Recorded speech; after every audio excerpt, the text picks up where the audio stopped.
for, I guess, anyone who doesn't know, is just the study of culture. It's a study of all the funky little things that humans get up to. And so in anthropology, we talk about history, we talk about linguistics, we talk about sociology. It's the qualitative study of what it means to be human. And that, for me, is just the pinnacle of the social sciences. That is everything that I've ever been interested in or cared about or liked. And it just seemed like the perfect cherry on top to all of my interests over my lifetime.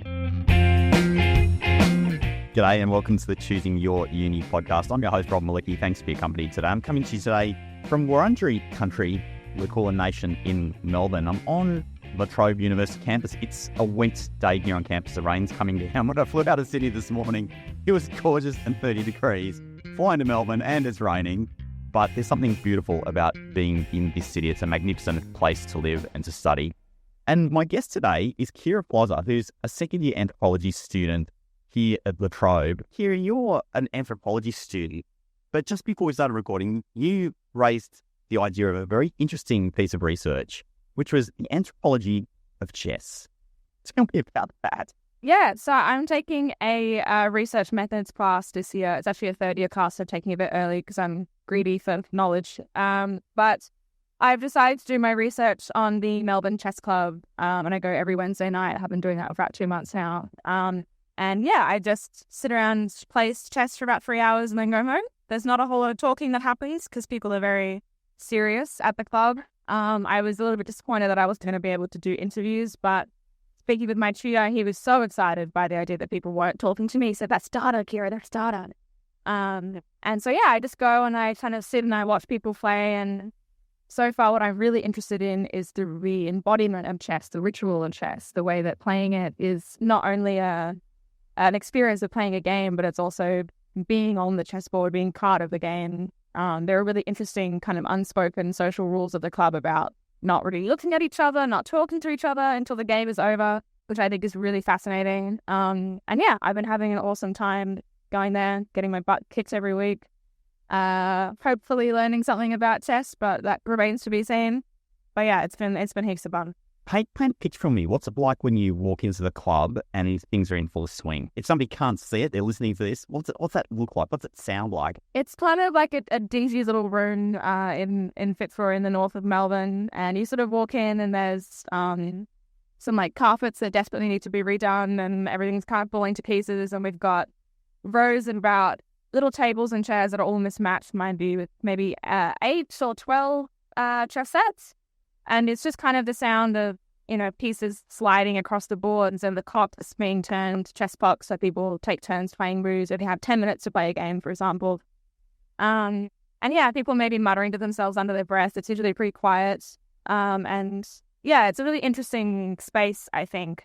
Everyone who's there is like supremely awkward. So you'll kind of have people who walk in and it's their first time coming to the club and they do that awkward thing. They kind of poke their head in the room and they're like, wanting to sit down and play. And no one will look at them. No one will say like, "Oh, come in, like, nice to meet you. What's your name?" You kind of book to wait like 45 seconds for someone to notice you, first of all. And then you'll kind of awkwardly sit down. There isn't a whole lot of socialization or water cooler chat. If you've got an odd number of people, you don't like speak to someone. You just wait till someone comes to play a game with you. So it's a really like desperately awkward space, but I love it. Like as someone who is also autistic, and there are a lot of other autistic people at the club, it follows a lot of autistic social norms, like the eye contact thing, which I love. Like being able to play a 45-minute game with someone and not look at them once is my favorite thing in the world. And I'm really interested by the way that those autistic social norms have worked their way into the world of the chess club. Can you tell me more about that? That's the first time I've encountered that expression, autistic social norms. Tell me more about. Absolutely. So autistic people kind of do, in anthropology, we call it intersubjectivity. It's the way that people kind of relate to one another on an emotional level and the way that we craft a subjective experience between the two of us. And autistic people do that in a way that is really different to neurotypical people because I read a really cool study recently talking about how autistic people have less demand for cohesion in conversations. So we find it way less unsettling if we're talking about something and then abruptly the subject changes, or I bring up something that we were talking about 15 minutes ago. And in autistic social circles, that's totally fine. And we have a really strong, we love to talk about the things that we love. And autistic people are happy to let, their friend monologue about their latest special interest for half an hour. And it's really, I find it really difficult actually to be friends with neurotypical people because our conversational norms are so different. And my family are all also on the spectrum. So my mum, my brother are also autistic. My dad has ADHD. We all have ADHD. So growing up in like a deeply neurodiverse household and then coming out into the real world and realizing, oh, this is not how people relate to each other on the street, in the world, in day-to-day life. Like I've been raised in a way that is deeply different to everybody else. Yeah, scary and weird, but also really cool. And autistic people definitely tends to come together in childhood. Like all of my friends I made in primary school have retroactively been diagnosed, which has been very funny to watch. But yeah, just kind of normal. Like everyone's joining the club one by one. Oh, absolutely. It's awesome. It's been really cool. How did it impact you growing up? It was fun. It was hard for me, I think, because my brother was diagnosed very early on. He's kind of your classic stereotypical Sheldon Cooper kind of autism. And we did tough on that by the time he was about 13. Meanwhile, my mum and I went undiagnosed for another decade. It's fairly common, isn't it? Yeah, it's very, very common for it not to be picked up in women and girls, because we're better at this thing called masking than men are. So women are more likely to take on other people's personality traits in any given situation to kind of pretend to fit in, and we're really good at that. As you can imagine, it's exhausting to do that all day, every day. But so the kind of struggle of being a woman and being autistic is that tiredness, that lethargy that you feel all the time from like pretending to be somebody that you're not. And as a kid, it was hard because I would go to school and I would act in my personal 8-hour-long play, and then I would come home and act in a second angrier 8-hour-long play with my family. And I wouldn't have made it through that time if not for the support of my friends who are also obviously neurodiverse, and the support of my family. But eventually getting diagnosed at the age of 21 was completely life-changing for me. Especially getting medication for the ADHD that changed my life in ways that I can't even begin to express. Because you were saying before we started recording you didn't finish school. No, yeah, I dropped out halfway through BCE. It was all just a little bit too much for me. It was not the kind of learning environment that allowed me to excel. And obviously being undiagnosed and dealing with that, I had kind of comorbid depression and anxiety and all these kinds of things. I experienced some sexual abuse when I was a kid, which made it really hard to deal with school. And the kind of repercussions of that I've felt for a really long time. School was not something that I was capable of finishing, and they were really supportive and gracious, and they were like, all right, we understand it was just too much for you. So they supported me to leave school, which was the best thing that I could have done. Thanks for sharing that. That's like very, very personal, but I think it's really helpful for a lot of people to hear that kind of story, because now you're at La Trobe and you're clear, you've found your thing.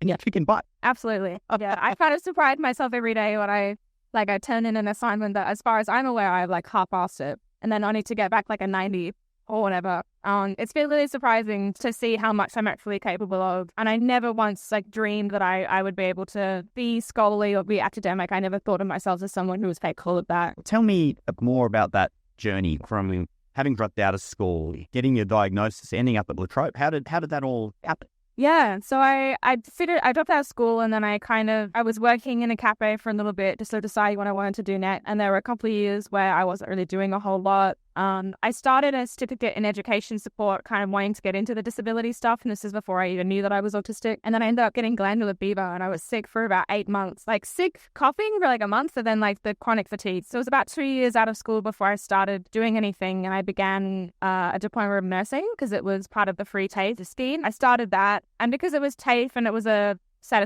not yet satisfactory marking basis, felt a lot more manageable to me than school. The fact that I could have multiple attempts and I could try again was really supportive for me as a neurodiverse person, especially someone who wasn't diagnosed. And then, yeah, to be honest, I think the only reason that I figured out that I had ADHD, which is what came first, was just being on social media and hearing about the stories of other neurodiverse women and girls, and hearing about the ways that ADHD can present itself in women. It's very different to how it presents in men, and kind of thinking like, oh, this sounds suspiciously uncomfortably like me, and I should probably do something about it. And obviously my brother being diagnosed at that point was a really helpful entry point for me to start seeing psychiatrists and getting my diagnosis. Maybe in 2020, around the time the pandemic hit, was when I was finally diagnosed and given some really fantastic ADHD medication.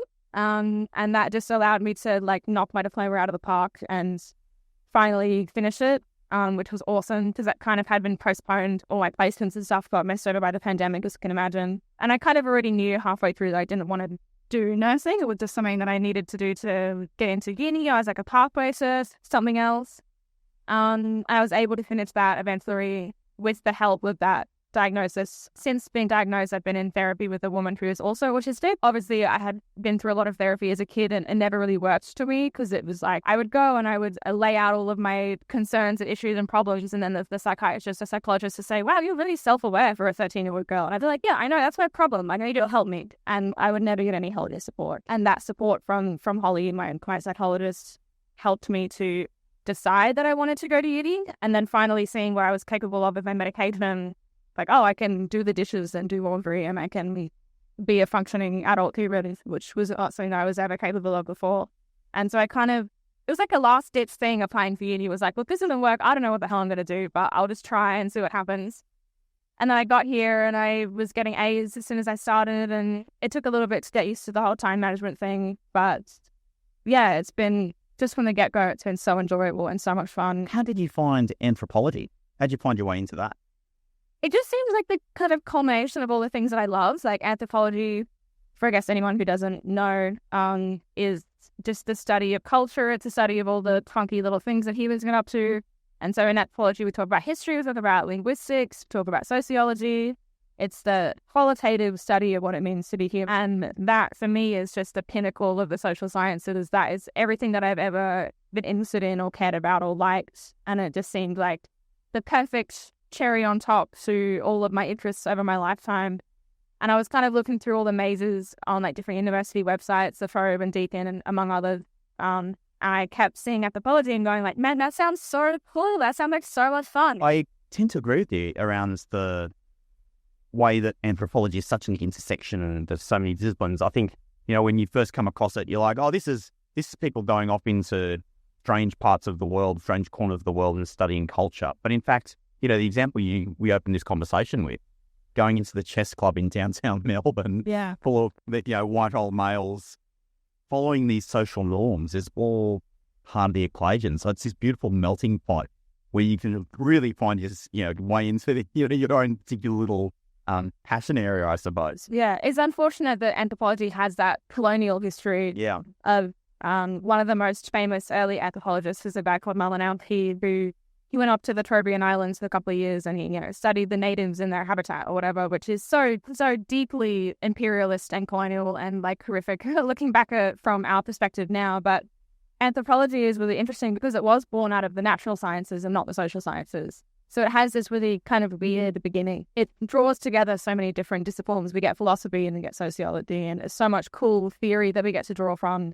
And I'm really excited for the way that anthropology is being decolonized and the way that people are doing anthropologies of the particular and anthropologies of self and of home. And I think that for me, I'm so excited about my like chess research because, like you say, it is like a weird, strange little niche place to do research. And when I kind of went to the club and told them, hey guys, I want to research you, they were like, oh, like why us? Like that's a really strange choice. But I think it's awesome the way that anthropology can be applied to just about anything. And that's what I am so excited for. When you first raised, the idea of doing a study on anthropological study on chess, well, that's genius because, these are really tight-knit, highly functioning, fairly cohesive communities. Yeah. Where people spend a lot of time together. And in fact, there's a lot of learnings that could be drawn out of that, for people in all sorts of other disciplines, those who want to grow social media communities or things like that. I mean, it's still all the same sort of base concept. So I think it's fascinating. Why La Trobe then?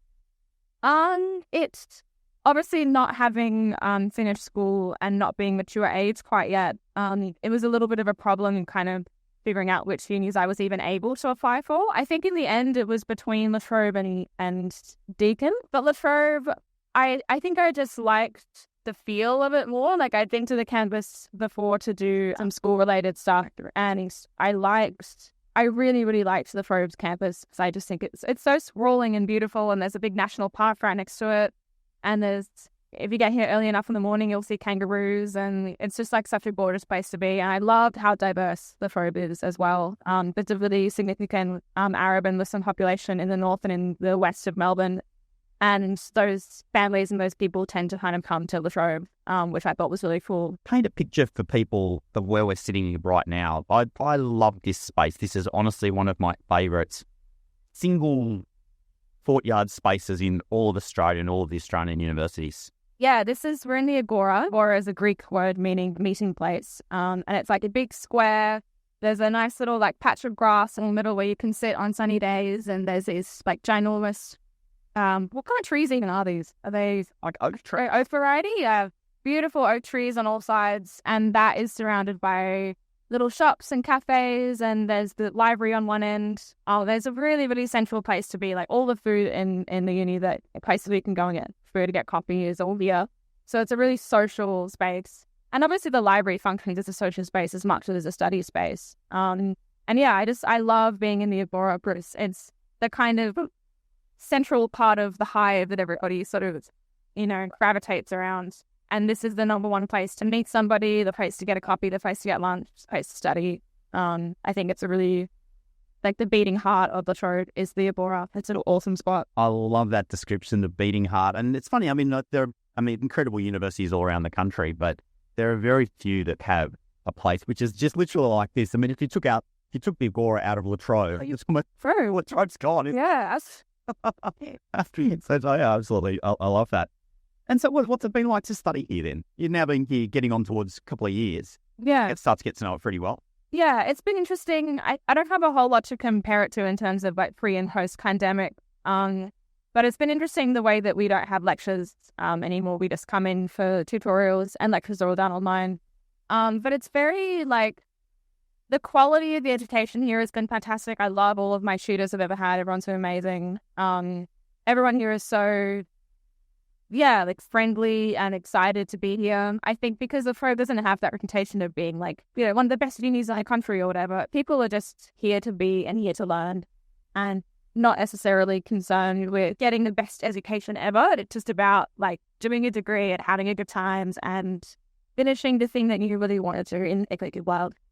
And that's what really excites me about being here. Like, my brother goes to the University of Melbourne, which is, it's one of, if not the best uni in the country. I love how welcoming it is. Just to people like me. There are a lot of mature age students here. There are a lot of people coming back to studying who haven't been here for a while. Lots of international students. I think Trobe University, which I like. Not that I have an end to compare it to necessarily, but who do you think would be well suited to coming and studying? But definitely, if you're an international student and you want to see the kangaroos, this is a beautiful campus. It's a beautiful, wide, open, lots of green space. Lots of green spaces, semi-bushland. There's the river that runs through the middle. From what I've heard from international students, there are quite a few that come here, and they seem to have a good time. Yeah, I think that Latrobe is really quite renowned for art.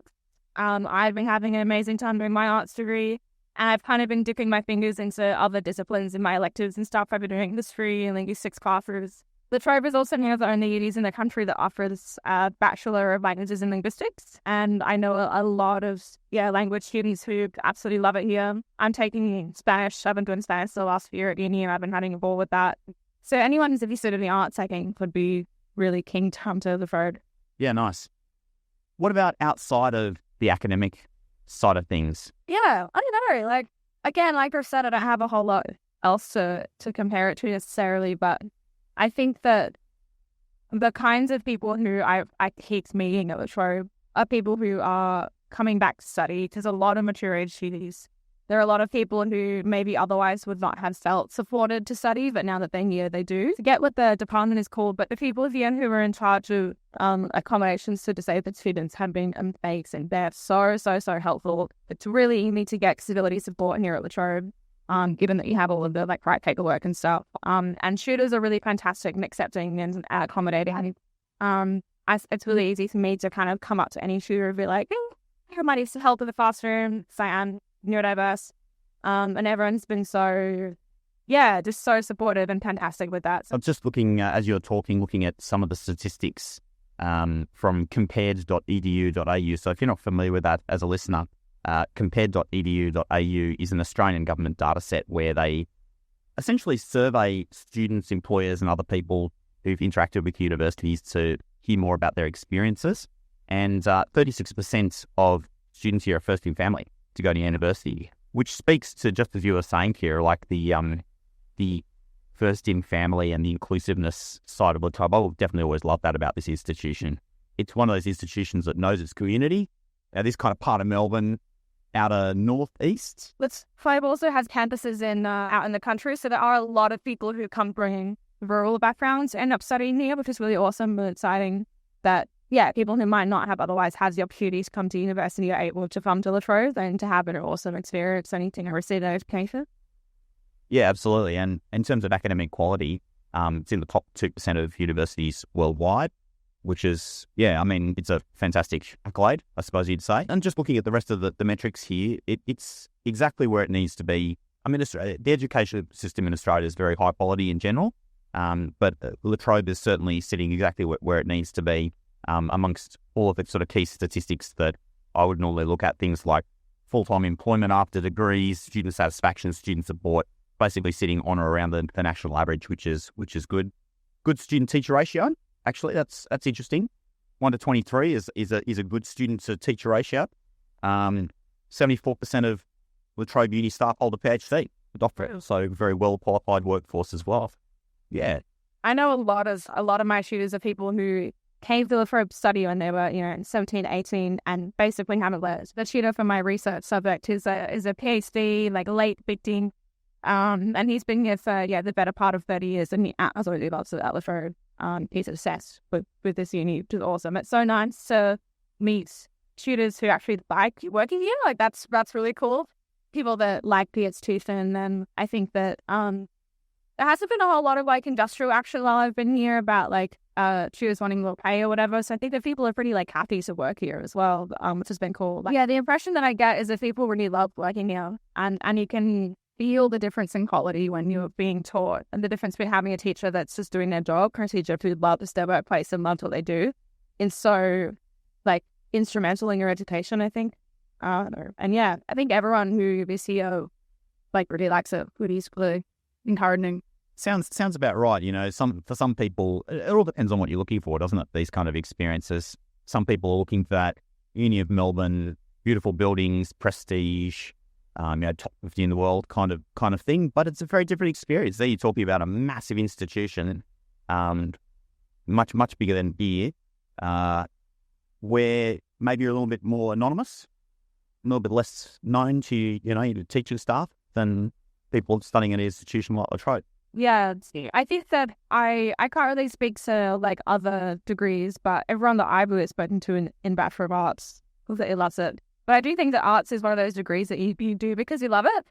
Like, people get into philosophy and anthropology and linguistics because they're obsessed, and not because it's like, oh, I want to get a job out of this, So I don't really speak to people that do. I don't speak to them as a rule, but I don't tend to socialize with people outside of arts degrees. But in the arts sphere at the Trobe, like, everyone is so happy to be there, and excited to learn. And the quality of the classes has been fantastic. Do what you love, people. Like, don't listen to the rubbish that's out there about arts degrees or any other degree. Do what you want to do, because the world needs people who are passionate about what they do. So, and that's been really cool for me, having my nursing thing to be back on. Like, the idea that worst comes to worst, I'm always going to have a job in the nursing industry, and that means that I can just do what I want at uni. Like, I can pick this stupid elective that sounds like fun because I want to do it, and I don't have to worry about like how employable is this thing. I feel so privileged that I have this right qualification that I can fall back on, because it just means that I get to have fun at uni and I get to just do what I love. Like, there's a third-year elective that I desperately want to take that's like the anthropology of witch hunts, and it's all about like persecution and stuff, and it just sounds like so cool. And I can imagine that I wouldn't do that if I felt the pressure to like be employable, like, quote unquote. It's such a good example because you don't know what the future's going to hold for you. I remember when I did my science degree, I ended up doing a couple of music composition classes at uni because I could, same as you, like, just because I could. People sent me someone and did it. And then, funnily enough, like 15 years later, I started getting interested in video and video editing and that sort of stuff. And then, lo and behold, the skills I learned in those composition and those editing classes came back 15 years later And if I hadn't done those courses, I wouldn't have had half the skills that I actually needed to do the job that I now do. So like the path is behind you. It's not in front of you. So do what you love, knowing that eventually it'll serve you in one way or another, if only for your interest. Yeah, no, for sure. And so what else are you involved in here? So before we started recording, you were talking about you've just applied for the new Colombo plan. Tell us about that. Yep.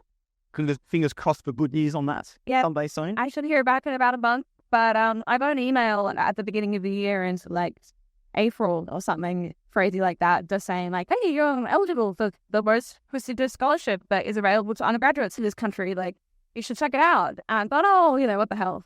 I ended up submitting an expression of interest to my university, because kind of how it works is that each uni around the country is able to select only 15 students who is like nominated to actually apply for the scholarship.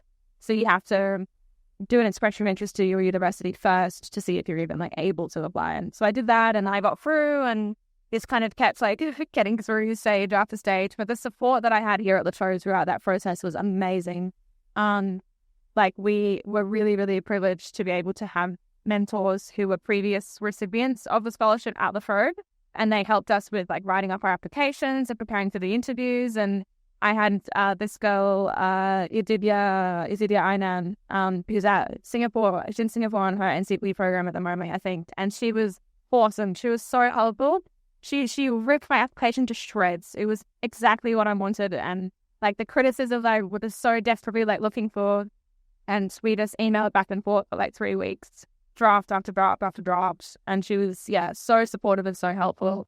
And it was because of the organisers here at the university that I was able to get that support, which was amazing. Everyone was so helpful every step of the way. And I was getting like 100 emails a day about like, how are you going? And like, are you holding up? And all this kind of stuff. So I felt really, really, really supported to be able to apply to that scholarship in the first place, let alone actually get it. But fingers crossed, we'll see how you go. Yeah.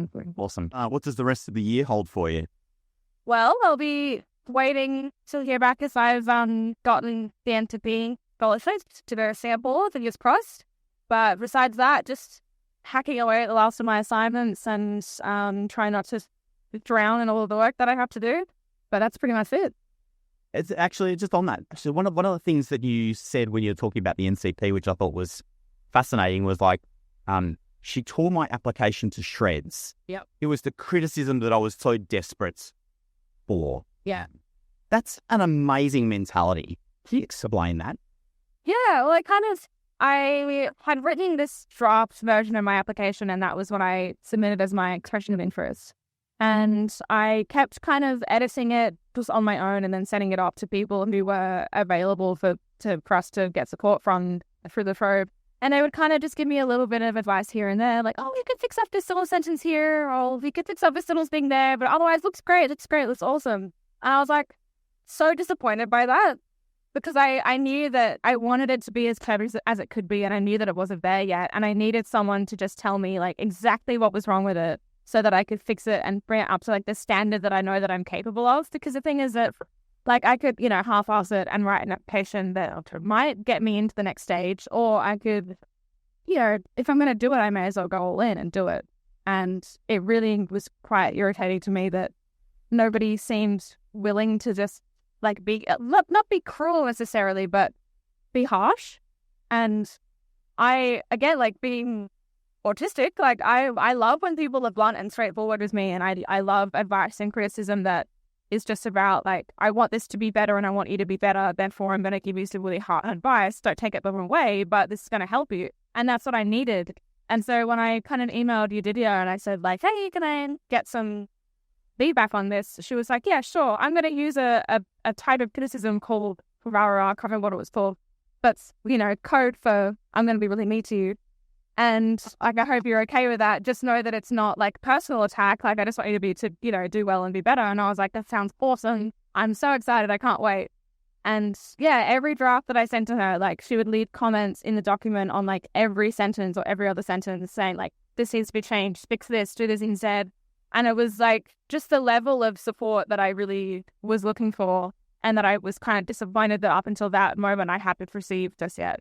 So yeah, it was awesome to get that kind of feedback from Udidia, and she was so, so helpful. and so supportive. And yeah, it was great. I loved it all. Well, Keira, I really got my fingers crossed for you for the NCP scholarship and deeply appreciate your time here on the Choosing Your Uni podcast today. Warriors, thanks for coming. And please, you listening at home, lots more information about all of the universities and advice to help guide your choice, the right choice for you. There's no biased information here. I have no other agenda with Choosing Your Uni other than helping you find the institution that's right for you. More information at choosingyouruni.com. I'm Rob Malicki. Thanks for happening.